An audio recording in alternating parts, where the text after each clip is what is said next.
बोलिए देवाधिदेव 1008 महावीर भगवान की जय। आचार्य उमा स्वामी महाराज की जय। संत श्रोमणी आचार्य गुरुवर श्री विद्यासागर जी मुनि महाराज की जय। परम पूज्य 108 मुनिवर श्री प्रज्ञा सागर जी महाराज की जय। द्वादशांगिन वाणी माता की जय। अहिंसामय विश्व धर्म की जय। मोक्ष मार्गस्य नेतारं भेत्तारं कर्मभूव्रतां ज्ञातारं विश्वतत्त्वानां वंदे तद्गुणलब्धये। आज से हम आपको तत्वार्थ सूत्र पढ़ाएंगे। तत्वार्थ सूत्र आचार्य उमा स्वामी महाराज जी ने लिखे हैं। आचार्य उमा स्वामी महाराज का दूसरा नाम गद्यपिच्छाचार्य भी है। कहते हैं कि जब ये विदेह क्षेत्र जा रहे थे उस समय रास्ते में इनकी पिच्छी गिर गई। उन्होंने देखा नीचे आकर तो पिच्छी काफ़ी दूर थी। इस कारण से उन्होंने आसपास जो गिद्ध के पंख पड़े हुए थे उनको इकट्ठा करके एक पिच्छी का आकार दिया और उसे लेकर चले गए। इसी कारण से इनका नाम गद्यपिच्छाचार्य पड़ा। श्वेतांबर परंपरा में इनका नाम उमा स्वाति है। अर्थात इन्हें उमा स्वाति के नाम से जाना जाता है। एक बार क्या हुआ, जब ये आचार्य नगर में एक श्रावक श्रेष्ठी के यहाँ आहार के लिए गए, वहाँ पर आहार के उपरांत इन्होंने देखा कि एक पटिये पर दर्शन ज्ञान चारित्राणी लिखा हुआ है। जब उन्होंने यह देखा तो उसके ठीक सामने उन्होंने सम्यक शब्द और लिख दिया और लिखकर वो अपने स्थान पर चले गए। जब उस घर वहाँ पर आकर देखता है कि इस पटिये में दर्शन ज्ञान चारित्राणी मैंने लिखा था, ये सम्यक शब्द कहाँ से आ गया। तो उन्होंने अपनी माँ से पूछा, माँ ये शब्द किसने यहाँ पर जोड़ दिया। तब उसकी माँ ने कहा कि बेटा, एक दिगंबर साधु यहाँ पर आहार करने के लिए आए थे, उन्होंने ही इस पटिये में दर्शन ज्ञान चारित्राणी लिखा हुआ देखा तो सम्यक शब्द जोड़ दिए। यह सुनकर उस सिद्धय नाम के श्रावक ने महाराज श्री से इस प्रश्न का उत्तर जानना चाहा और पहुंच गए वो ढूंढते हुए उसी वन में जहाँ पर महाराज श्री साधना कर रहे थे। वहाँ जाकर उन्होंने महाराज श्री को नमोस्तु करके 3 परिक्रमा लगाए और विनय पूर्वक बैठकर महाराज श्री से पूछा कि महाराज श्री, आपने जो सम्यक शब्द जोड़ा है इसका कारण क्या है, कृपया मुझे इसका कारण बताएं, या आत्मा का हित क्या है। उन्होंने ये प्रश्न किया तो मुनि महाराज जी ने कहा कि आत्मा का हित मोक्ष है। इसके बाद उन्होंने कहा कि मोक्ष का स्वरूप क्या है। तब महाराज श्री ने इस मोक्ष के स्वरूप बताने के लिए इस ग्रंथ की रचना की। इस प्रकार से इस तत्वार्थ सूत्र की रचना उस सिद्धय नाम के श्रावक के प्रश्नों के कारण ही हुई। तो ये तो तत्वार्थ सूत्र की रचना का कारण हमने बताया। अब हम आपको उन महान आचार्य का परिचय देना चाहेंगे। हालांकि दिगंबर परंपरा में इनके बारे में ज़्यादा कुछ पढ़ने को नहीं आया है और ना ही सुनने को आया है। सिर्फ इतना ही पता है कि ये आचार्य कुंद स्वामी की परंपरा के आचार्य थे और इन्होंने उन्हें ही अपना गुरु माना है। लेकिन श्वेतांबर परंपरा में ऐसा विवरण मिलता है कि इनका जन्म न्यायाधिका नगरी में हुआ था। इनका नाम उमा स्वाति था। इनके पिता का नाम स्वाति और माता का नाम वात्सी था। गोत्र इनका कौभीषणी था, जिससे इनका ब्राह्मण या क्षत्रिय होना समझ में आता है। इनके दीक्षा गुरु घोष नंदी जी थे और तत्वासुत की रचना इन्होंने कुसुमपुर ग्राम में किया था। ये श्वेतांबर परंपरा के अनुसार है, लेकिन दिगंबर परंपरा में इनके गुरु कुंदकुंदाचार्य जी थे और इन्होंने तत्वासुत की रचना सौराष्ट्र देश के मध्य उर्जयंत गिरी के निकट गिरनार नामक पत्तन में आसन्न भव्य स्वहितार्थी द्विज कुलोत्पन्न श्वेतांबर भक्त के कारण से किए। और वो जो श्वेतांबर भक्त था वो सिद्ध नाम का था, अर्थात उसका नाम सिद्ध था। ऐसा दिगंबर परंपरा में पढ़ने और सुनने में आता है। इस प्रकार से आचार्य उमा स्वामी महाराज ने बहुत सारे ग्रंथों की रचना की और उन्होंने जो तत्वार्थ सूत्र लिखा है इस पर भी बहुत सारी टीकाएं अब तक हो चुकी हैं, लिखी जा चुकी हैं। जैसे पूज्यपाद आचार्य जी ने सर्वार्थ सिद्धि लिखा है, जो सबसे ज़्यादा महत्वपूर्ण ग्रंथ है, जिसे प्रायः सभी लोग पढ़ते हैं। श्रुत सागर सूरी जी ने तत्वार्थ वृत्ति लिखे हैं। भट्ट कलंक देव जी ने राजवार्तिक ग्रंथ की टीका की है। आचार्य विद्यानंद जी स्वामी जी ने श्लोक वार्तिक के 7 भागों में टीका लिखी है। समंत भद्राचार्य जी ने गंधहस्ती महाभाष्य लिखा है। योगेंद्र देव ने तत्व प्रकाशिका लिखा है। आर्यनंदी जी ने तत्वार्थ वृत्ति की रचना की। शिवकोटि ने रत्नमाला टीका लिखी है। आचार्य भास्कर नंदी जी ने सुखबोध टीका लिखी। आचार्य बालचंद्र जी ने कन्नड़ टीका लिखी है। आचार्य विविध सेनाचार्य जी ने तत्वार्थ टीका लिखी। श्री योग्य देव ने तत्वार्थ वृत्ति लिखी। श्री लक्ष्मी देव ने तत्वार्थ टीका लिखी और आचार्य श्रुत सागर जी ने तत्वार्थ सुखबोधनी टीका लिखी। इस प्रकार से तत्वार्थ सूत्र पर बड़े बड़े विद्वानों ने इसकी का विस्तार से विवरण किया है। सूत्र तो बहुत छोटा है, लेकिन उस सूत्र से अनेक ग्रंथ लिखे जा चुके हैं। जैसे एक सूत्र आया है प्रमाण नैरधि गमः। इस सूत्र के आधार पर कितने सारे ग्रंथों की रचना हुई है, जैसे परीक्षा मुख, आलाप पद्धति, अष्टसहस्री, अष्टसती, न्याय दीपिका, प्रमेय रत्नमाला, प्रमेय कमल मार्तंड, आप्त मीमांसा, आप्त परीक्षा और युक्तानुशासन। सिर्फ एक सूत्र के माध्यम से इतने ग्रंथों की रचना हुई है। तत्वार्थ सूत्र तभी तो कहते हैं भारत में जितनी भी नदियां हैं वह सब हिमालय से निकलती हैं, जैसे गंगा, यमुना, ब्रह्मपुत्र। ऐसे ही तत्वार्थ सूत्र का एक एक सूत्र हिमालय के सदृश है और उससे अनेक शास्त्र रूपी नदियां निकली हैं। तो समझ में आ गया। अब आप सोचेंगे सूत्र कहते किसे हैं? तो सूत्र उसे कहते हैं जो थोड़े अक्षर वर्ण से संयुक्त हो, थोड़े अक्षर हो, थोड़े वर्ण हो, उससे युक्त हो और संदेह से रहित हो, गूढ़ रहस्यों का निर्णय करने वाला हो, निर्दोष हो, युक्ति युक्त हो और जिनेंद्र कथित हो, उसे सूत्र कहते हैं। आ गया समझ में? तो इस प्रकार से तत्वार्थ सूत्र से संबंधित हमने इतनी सारी जानकारी अभी दी है, लेकिन अभी फिर भी पूर्ण नहीं। अब हम आपको तत्वार्थ सूत्र के बारे में और भी कुछ बताना चाहेंगे, उसे भी ध्यान से सुनें।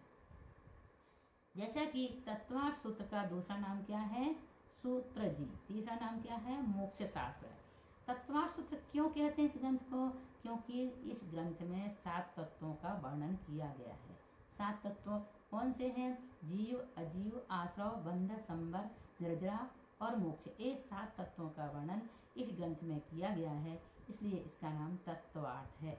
सूत्रों के आधार पर यह लिखा गया है, इसलिए इसे सूत्र कहते हैं। इसका नाम दोनों यदि मिलाएं तो तत्वार्थ सूत्र बन जाता है। मोक्ष शास्त्र। मोक्ष शास्त्र क्यों कहते हैं? क्योंकि वो सिद्ध नाम का जो श्रावक श्रेष्ठी था, उसने मोक्ष का स्वरूप का वर्णन इसमें आचार्य महाराज से पूछा था कि मोक्ष का सुख क्या है, मोक्ष किसे कहते हैं। उसी के कारण से भी यह ग्रंथ लिखा गया, इस कारण से इसे मोक्ष शास्त्र कहते हैं। और भी एक कारण और बनता है कि इसे पढ़ने से परंपरा से मोक्ष की प्राप्ति होती है, इसलिए इसे मोक्ष शास्त्र कहते हैं। कई लोग इसे सूस्तर जी कहते हैं। बुंदेलखंड में सूस्तर जी नहीं है, ये सूत्र जी। क्योंकि ये सूत्रों के आधार पर लिखा गया ग्रंथ है, इसलिए इसे सूत्रजीव भी कहा जाता है। इसमें कुल 357 सूत्र हैं। कुल कितने हैं? 357 सूत्र हैं।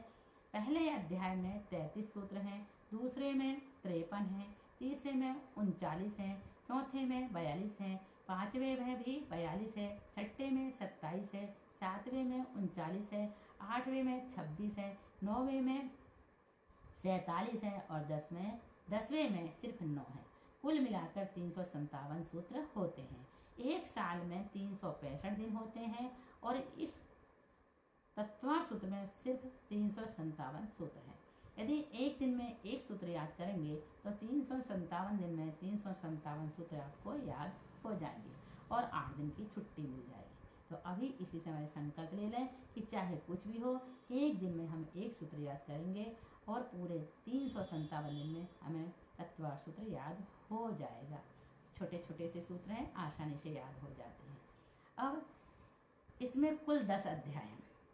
पहले अध्याय से लेकर चौथे अध्याय तक जीव तत्व का वर्णन है, पांचवें अध्याय में अजीव तत्व का वर्णन है, छठे अध्याय में आश्रव तत्व का, सातवें अध्याय में शुभाश्रव तत्व का, आठवें अध्याय में बंध तत्व का, नौवें अध्याय में संबर और निर्जरा तत्व का और 10वें अध्याय में मोक्ष तत्व का वर्णन किया गया है।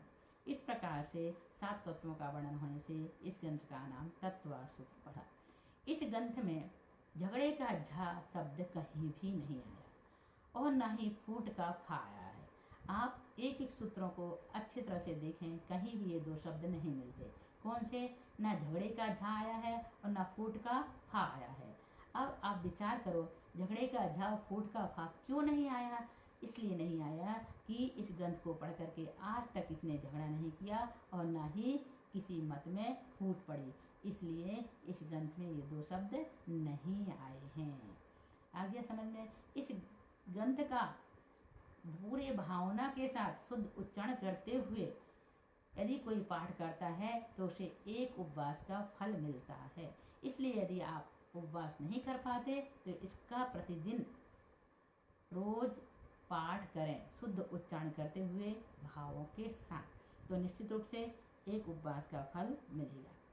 यहाँ तक कि ये भी कहा गया है कि जिस प्रकार से ईसाइयों में बाइबल, हिंदुओं में गीता और मुसलमानों में कुरान का महत्व है, उसी प्रकार से जैन वाङ्मय में, जैन दर्शन में तत्वार सूत्र का महत्व है।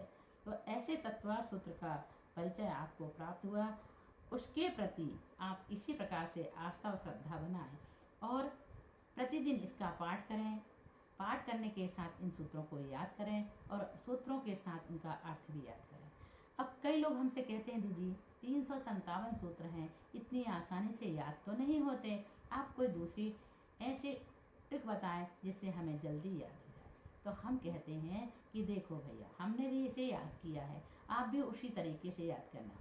संस्कृत का कोई भी एक ग्रंथ खोल कर रख लें, या फिर जिनवाणी में तत्वार सूत्र मिलता है, जिनवाणी खोल कर रख लें, या आपके पास कोई पुस्तक हो तत्वार सूत्र की, उसे खोल कर रखें, लेकिन अर्थ वाली नहीं। आप सिर्फ पाठ करें, संस्कृत को देखें और हिंदी का पाठ करें, है ना? कैसे करें? जैसे मोक्ष मार्गस्य नेतारम वेत्तारम कर्मभूव्रताम ज्ञातारम विश्वतत्त्वानां वंदे तद्गुण लब्धे। ये तो इसका मंगलाचरण है। तो कैसे कहें? मैं मोक्ष मार्ग के नेता, जो कैसे हैं? कर्म रूपी पर्वत का भेदन करने वाले हैं, विश्व के समस्त तत्वों को जानने वाले हैं, उनको उनके गुणों की प्राप्ति के लिए नमस्कार करता हूँ। ये हिंदी में करना है, देखना संस्कृत में, हिंदी में उसका पाठ करना। फिर सम्यक दर्शन, सम्यक ज्ञान, सम्यक चारित्र की एकता मोक्ष मार्ग है। वह सम्यक दर्शन 2 प्रकार का होता है, निसर्गज और अधिगमज के बीच से। इसी प्रकार से ऐसा पूरा संस्कृत में देखते जाएं और उसका हिंदी में पाठ करते जाएं, और जहाँ पर उसका अर्थ नहीं आता जिस सूत्र का, उसे अर्थ वाली किताब निकाल कर देख लें और फिर हिंदी में उसका पाठ करें। इसी प्रकार से यदि आप पाठ करेंगे तो 357 सूत्र को अच्छी तरह से अर्थ सहित पढ़ सकेंगे। तो कोशिश करें आप कि तत्वार सूत्र को पूरा याद कर लें, अर्थ सहित तैयार करें, तो निश्चित रूप से आपको तत्वार सूत्र अच्छी तरह से याद हो जाएगा। अब देखें इसका मंगलाचरण का अर्थ निकालते हैं हम। मोक्ष मार्गस्य नेतारं भेत्तारं कर्म भूव्रतां ज्ञातारं विश्व तत्वानां वंदे तद्गुण लब्धये। क्या कह रहे हैं? मोक्ष मार्गस्य, है ना, इस षष्ठी विभक्ति है मोक्ष मार्ग के, है ना, काके की, तो मोक्ष मार्ग के, नेतारम नेता, भेत्तारम भेदन करने वाले, कर्म भूव्रताम कर्म रूपी पर्वतों का, ज्ञातारम जानने वाले, विश्व तत्वानाम विश्व के तत्वों को, वंदे नमस्कार, तद्गुण लब्धे उनके गुणों की प्राप्ति के लिए, लब्धे मीन्स प्राप्ति के लिए। तो क्या कह रहे हैं आचार्य उमा स्वामी महाराज? मैं मोक्ष मार्ग के नेता, कर्म रूपी पर्वतों के भेदन करने वाले और समस्त तत्वों को जानने वाले आप्त को उनके गुणों की प्राप्ति के लिए नमस्कार करता हूँ। आ गया समझ में? अब यहाँ पर नेतारम जो शब्द दिया है ये हितोपदेशी, नेतारम मीन्स बोले तो हितोपदेशी, भेतारम बीतरागी और सर्वज्ञ, ज्ञातारम सर्वज्ञ। तो वो कौन है? जो हितोपदेशी हैं, बीतरागी हैं और सर्वज्ञ हैं, वो कौन है? सच्चे देव अरिहंत परमेष्टि तीर्थंकर, है ना। तो कैसे बोलेंगे? मैं मोक्ष मार्ग के नेता, जो कर्म रूपी पर्वतों के भेदन करने वाले हैं और विश्व के समस्त तत्वों को जानने वाले हैं, उनको उनके गुणों की प्राप्ति के लिए नमस्कार करता हूँ। ये हो गया मंगलाचरण। अब हम सूत्र पढ़ेंगे। पहला सूत्र देखें, मोक्ष प्राप्ति का उपाय। पहला सूत्र है मोक्ष प्राप्ति का उपाय क्या है? तो सम्यक दर्शन ज्ञान चारित्राणी मोक्ष मार्गः। देखो अच्छे से सही पढ़ना, सम्यक दर्शन ज्ञान चारित्राणी मोक्ष मार्गः। सम्यक दर्शन, सम्यक ज्ञान और सम्यक चारित्र, ये तीनों मिलकर मोक्ष के मार्ग अर्थात मोक्ष की प्राप्ति के उपाय हैं।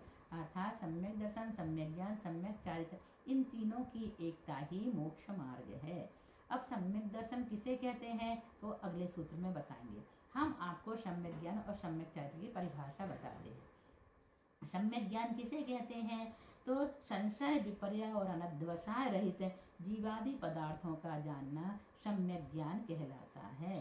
अनध्वसाय आ गया, संशय, विपर्य और अनध्वसाय, इसको इनकी परिभाषाएं हमने आपको बता दिए हैं ना।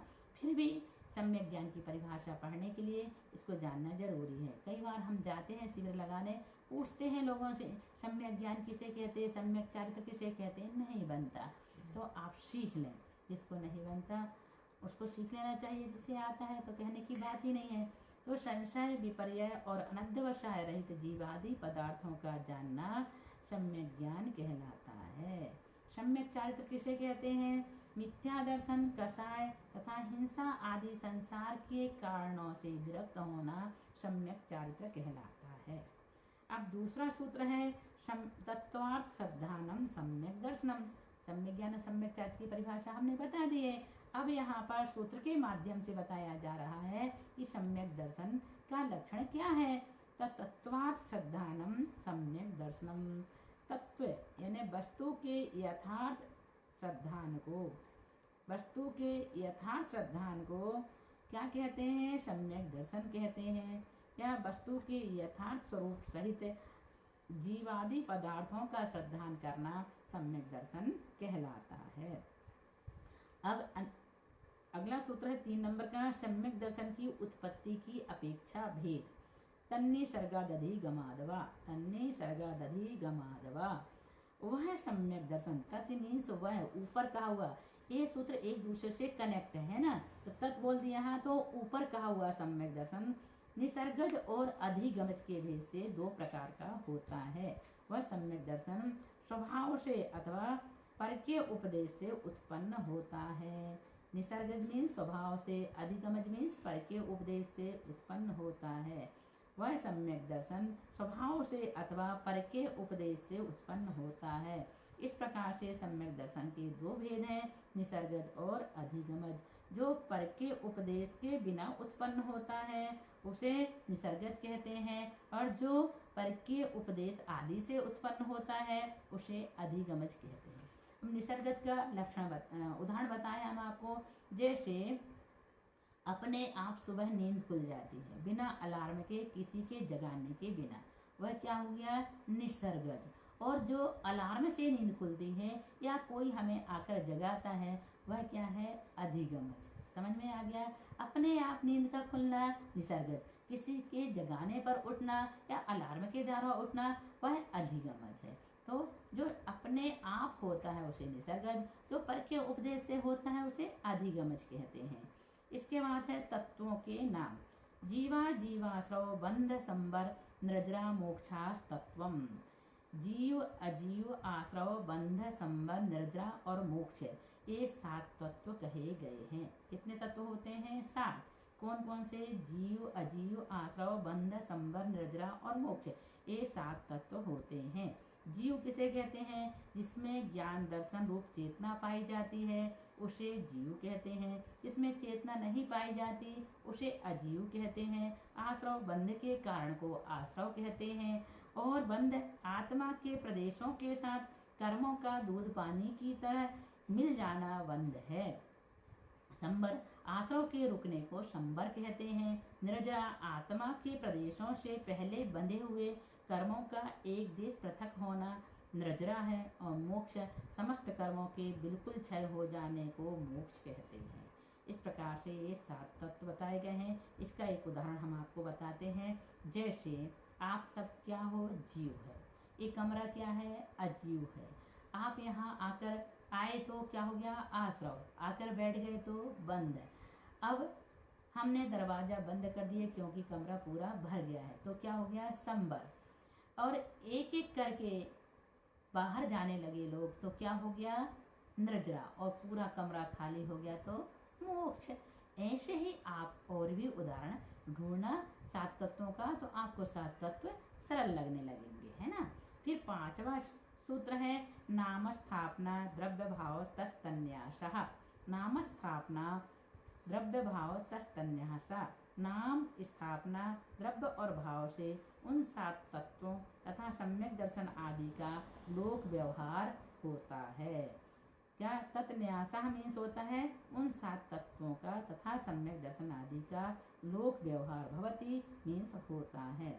नाम स्थापना द्रव्य और भाव से उन 7 तत्वों तथा सम्यक दर्शन आदि का लोक व्यवहार होता है।